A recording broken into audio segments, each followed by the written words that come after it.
ஒரு காலத்தில் தொலைவிலுள்ள ஒரு அடர்ந்த காட்டில் கடும் வெயில் அடித்துக் கொண்டிருந்தது. அந்த வெயிலால் காட்டிலிருந்த சிறிய குளங்கள் அனைத்தும் வறண்டு போயிருந்தன.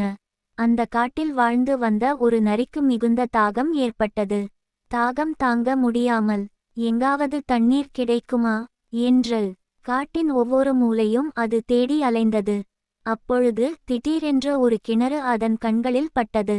நரி கிணற்றின் அருகே சென்று உள்ளே எட்டி பார்த்தது. அதற்குள் நிறைய தெளிவான தண்ணீர் இருப்பதை அது கண்டது. தாகம் அதிகமாக இருந்ததால் நரி தண்ணீர் குடிக்க முயன்றபோது அதன் கால் தவறி சறுக்கி கிணற்றுக்குள் விழுந்தது.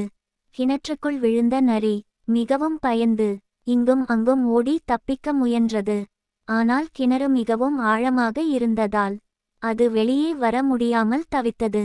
ஐயோ, இப்போ நான் என்ன செய்வேன்? இங்கிருந்து வெளியே வர வழியே இல்லையே என்று நினைத்து நரி கவலையுடன் அமர்ந்தது.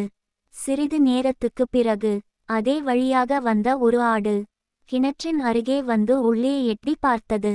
அதை பார்த்த நரி உடனே யோசனை செய்தது. நான் புத்திசாலித்தனமாக நடந்தால் தான் தப்பிக்க முடியும் என்று நினைத்தது.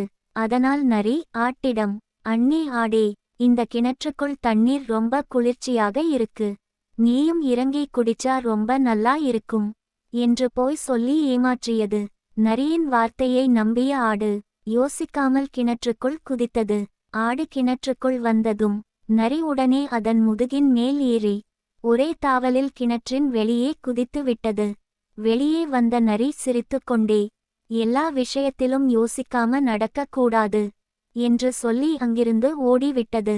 கிணற்றுக்குள் மாட்டிக்கொண்ட ஆடு தன் தவறை உணர்ந்து வருந்தியது.